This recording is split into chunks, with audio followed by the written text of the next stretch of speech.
сүлүктөрдүн дүйнө жүзүндө 400дөй түрү бар. Анын ичинен дарылоого медициналык түрү гана колдонулат. Кандан башка азыкка алынсанбаган сүлүк курттар кезектеги бейтабын күтүп жатышкан учур. Медербек Жаналиев кесиби боюнча тиш дарыгери. Эртеден кечке жумушта отуруп иштегендиктен бел омурткасында дарт пайда болгон. Дарынын түрүн пайдаланып, ооруканалардын бир нечесине жатып дагы чыккан. Бирок жыйынтык жок болгондуктан сүлүк менен дарылануунун ыкмасын өткөн. Анткени 40 жаш, 45 жаштан өткөндө эле белдер ооруй баштайт, бут ооруй баштайт. Бунун баары жанагы омурткадан остеохондростон болот турбайбы? Ошон үчүн сүлүк курт аябай жакшы жардам берет экен да. Мен билинет, мен таңгамал 5те белим ооруп туруп кетчү постоянно. 5-6 боло уйкум, белим ооруйт да туруп кетем. Больницаларга бардым, дары алдым, бир аз жардам берет да кайра неметип калат. Анан могу сүлүк куртты алгандан кийин, бир 2-3 жолу алгандан кийин эле сразу уйкум да жакшы болду, белим да оорубай жакшы болуп калдым да. Бир курс лечение алып кеткем, анан кийин азыр 2-нчи курска келип атам. Бейтаптын сөзүнөн кийин сүлүк менен дарылоонун сырлары, артыкчылыгы кандай ооруларга колдонула тургандыгы да бизге кызык болду. Бул жаатта тажрыйбасы бар Жандуу ийне же сүлүк менен дарылоо боюнча адис Зинакан Тойчубековага кайрылдык. Сүлүк менен дарылоону гирудотерапия дейт. Сүлүктөрдүн 2 түрү колдонулат. Медицинский, анан аптекарский дегенчи. Анан ошол 2 түрү лечебный эффект көрсөтөт да. Булар болсо ачка сүлүктөр. Турцияда биофабрика бар, ошол жактан алынат. Текшерилген, оорусу жок сүлүктөр. Мурун бир да кишиге коюлган эмес булар. Если хронический оору болсо, жумасына орто эсеп менен 2-3 жолу коюлат. Сүлүктөрдүн саны болсо, оорунун ахвалына, анан оорусуна жараша болот. В среднем 3, 5, 10 чейин болот да. Бир жолку сеанстачы. Ошол жерден өзү биологически-активный точканы издеп табат. Бир сүлүк мисалы үчүн 1,5-2 грамм чыкса өзүчү, бул орто эсеп менен бир 10 мл, 15 мл чейин канды сорот да. Анан кийинки сүлүк тиштегенден кийинки убакта дагы кан агып турат. Аны кошкондо где-то бир 20-25-30 мл чейин болуп калат да. Дагы күчтүү нерсеси обезболивающий деп коет, ооруну сездирбей турган эффектиси жакшы да. Мисалы үчүн бул жерден деле билсек болот, койгондон кийин бейтап бунун тиштегенин көп сезбейт. Себеби бул биринчи эле ошо шилекейнин компонентинде ооруну сезбей кое турган обезболивающий вещество деп коет, ошонусун жиберет да биринчи. Анан кийин участокто обезболивать этип алып туруп, анан кийин тиштеп баштайт да. Анан ошол дары шилекейин кан тамырларга жиберип, бүт органдарга айланат кан менен. Ошол таасири жакшы. Сүлүктөргө тамак катары мал союлуучу жайлардан алынып келинген, болгондо да оорусу жок, таза бодо жана майда малдын уюган каны берилет. Дарылоого адатта 1-1,5 жаштагылар колдонулат. Бул убакта алардын салмагы 1-1,5 граммды түзүп, оорулууга бир гана жолу коюлат. Себеби бул болсо азыр кан менен жуккан оорулар көп да. Гепатит С деген эң коркунучтуу оору биз жака тарап кетиптир, Кыргызстангачы. Ушу кичинекей Кыргызстанда 220 000 киши гепатит С менен ооруйт экен. Бул болсо кандан жуккан оору да. Анын аягы келип циррозго же рак айланат да. Анан бизде анын лечениясы $15 000 турат экен. Ал ар кимдин колунан келе бербейт. Андан башка азыр спид деген бар. Ал да кандан жугат көбүнчө. Ошон үчүн бир сүлүк бир кишиге гана коюлуш керек, анан өлтүрүлүш керек да. Сүлүк менен дарылоо медицинада кеңири колдонулганы менен адистер анын коюлуш жерин жана канча өлчөмдөгү кан алынарын билиш керек. Бул өзү тоголонуп калганга чейин коем мен бул бейтапкачы. Себеби мен билем ушундай кылса жакшы болот бияка. Анан кээ бир башка бейтаптарда башкача коюлуп калышы мүмкүн да. До конца өзү түшүп калганды күтпөй эле түшүрүп коюш керек деген учурлар да болуп калат да. Адистин айтымында, кан соруп жаткан сүлүктү денеден күч менен алып салууга болбойт. Анткени жагы жулунуп, денеде калып калышы мүмкүн.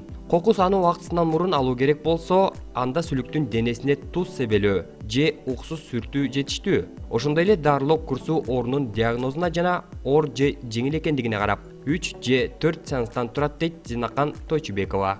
анан курсту кайталап турган жакшы. Себеби бир эле курс менен полностью айыгып кетет деген бул туура эмес да. 2 айдан кийин, 3 айдан кийин кайра келип повтор кылып турган жакшы, особенно хронический ооруларда. А если острый оору болсо, ал бир курс менен эле ограничиваться этип калат. Анан анализи жок келсе, мен өзүм карап көрөм. Эгер анализи керек болсо, мен өзүм мындай целенаправленно жиберем, кайсы анализ керек экенчи. А так выпискалар менен келет, остеохондроз, грыжа, кол буттун муун оорулары менен келет, жүрөк кан тамыр оорулары, варикоздор менен келет. Алар көрүнүп турат да, мисалы үчүн варикоз оорулары. Анан бейтап келгенде бул сүлүктү баарын эле катар менен кое берген дагы болбойт. Келгенде анын анемиясы жокпу, аз кандуулугу жокпу, ошону караш керек да. Эгер сомнение болуп калса, общий анализ кровиге жибериш керек, канын текшертиш үчүнчү. Анан канын составын караш керек, уюй турган убактысын караш керек анализ, анан давлениясын карап көрүш керек да. Ошо үчөөсүн карап туруп, анан состояниясы позволять этсе, мен кое берем. Кан басымы жогоруларга бул сүлүк эң жакшы дары болуп эсептелет. Себеби айтып кеттим мен, бул кан басымы көбүнчө кан тамырлар таза эмес кезде пайда болот. Холестерин туруп калат да, кан тамырлар ишкерип баштаган жерде давление көп болот да. Анан кийин же болбосо тромб образоваться этип калса, ошол жакта дагы кандын басымы көбөйүп кетет да. А бул биринчиден ошо себебин жок кылат да, давлениянын себебин. Кан тамырлары тазалап турат да. Анан еще мындай успокаивающий действиясы бар да, көңүлдү тынчтандырып, уйкуну жакшы кылып коет. Анан ал дагы давлениеде дагы бул чоң ролду ойнойт. Себеби көңүлү тынч болгон кишинин давлениясы жакшы болуп турат да. Себеби бул эмне үчүн успокаивать этет дегенде, мээде гипофиз деген без бар. Ал болсо бүт органдардын безин башкарып турат. Анан ошол жактан бунун сүлүктүн шилекейин таасири менен гипофизден эндорфин деген гормон счастья деп коет, бакыт гормону ошо бөлүнүп турат дагы. Ал бүт органдарга таасир берип, көңүлү жайланып, кан тамырлары тазалангандан кийин анан давление дагы жакшы болот. Даже мындай нерселер изилденген, кан астарга бир аз канын сордуруп, канды алып турса, кайра анемиясына жардамы тийип кетет да, көпчүлүк учурдачы. Себеби кандын пайда болушу стимуляция болуп турат да. Сүлүк жашаруу максатында да колдонулуп, 2-3 сеанстан кийин беттин бырыштары жазылып, адамдын өңү жашарат экен. Ал эми семирип кеткендер 3-4 сеанстан кийин арыктап, кан менен зат алмашуу калыптанып, анын натыйжасында ашыкча майлар эрип жок болот. Бул эле эмес, согончогу канабай, балага зар болуп жүргөндөргө да жардамы чоң дейт Зинакан айым. Жана рассасывающий действиясы, эритип жибере турган действиясы болсо, спайка болгон ооруларга жакшы да. Спайка болгон дегенибиз, ал мисалы үчүн аялдар кээде балалуу боло албай жүрөт да. Себеби алардын маточный трубалар деп коет, ошолор спайка болуп калат, воспаление болуп атып, спайка деген баягы трубасы жабылып калат, анан балалуу боло албайт ошон үчүн. Ошол кезде булар болсо, ошо спайкаларды эритип жибере турган таасири бар да. Сизде ошол келген көрө албаган адамдарды сүлүктөн алып көргөн аялдар болушкан. Общий таасирлери дагы бар да. Общий таасири болсо, бул иммунитетти көтөрөт. Адам көп оорубай калат буну алгандан кийинчи. Общий самочувствиеси, жалпы өзүн сезгени дагы жакшы болуп калат. Ошол эле таасири бул грыжада дагы жардам болот да. Грыжада деле баягы соединительный ткань чыгып кетет да, эки диск кошулган жердечи. А бул болсо ошону эритип жиберет да. Варикозго эң жакшы. Варикоздун осложнениясы тромбофлебит болуп кетет, анда дагы жакшы болуп эсептелет бул. Анан трофический язва болуп кетет, андан дагы көп болуп кетсе, ага дагы койсо жакшы болот. Безетки болсо жакшы жардам берип атат. Менин практикамда көп кездешет. Бул иштеп атканда, иштеп атпайбы, иштеп атканда бул тердеп турат да. Сүлүк тердеп суусу бөлүнүп турат ушинтип. Анан бунун гайморитке дагы таасири жакшы да. Бизде элдерде көп экен абдан гайморит. Баш оорунун түрлөрүнө аябай жакшы эффектиси бар бунун. Мигрень, черепно-мозговой травманын последствиясы болот, внутричерепное давление дегендерге жакшы. Сүлүктүн антимикробдук заттарды бөлүп чыгарганына карабай, ооруларды өткөрүшү мүмкүн деген коркунучу бар. Кош бойлууларга жана гемофилия, анемия менен ооругандарга сүлүктү колдонууга болбойт. Сүлүктү кандай ооруларга болбойт дегенде, бул гемофилия деген оору бар, тубаса оору ал. ал көбүнчө ал эркектер ооруйт аны менен. Гемофилияда болсо бул кан уйбай турган оору да ал өмүр бою калат, ошо оору ошол менен ооруп калат да. Бир жерин кесип алса кан токтобой ошондон кайтып кетиши да мүмкүн. Ошон үчүн гемофилия менен оорубасын обязательно сураш керек келгенде. Анан кийин бул абсолютный противопоказаниясы деп эсептелет да, абсолютно, анда койбош керек.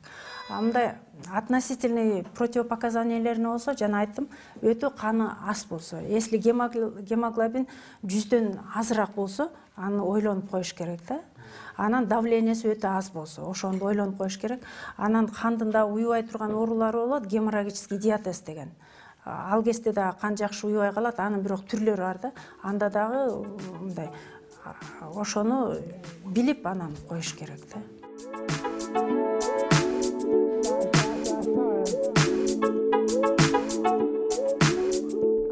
Шилекейинде 150 түрдөн ашык пайдалуу заттары бар сүлүк биологиялык активдүү чекиттерге коюлат. Ошондуктан гирудотерапия ийне менен дарылоо ыкмасына тең тайлаша алат. Дарылануу сеансына келе турган адамдар ал күнү ичимдик ичпей, тамеки чекпей, атыр колдонбой келиши керек.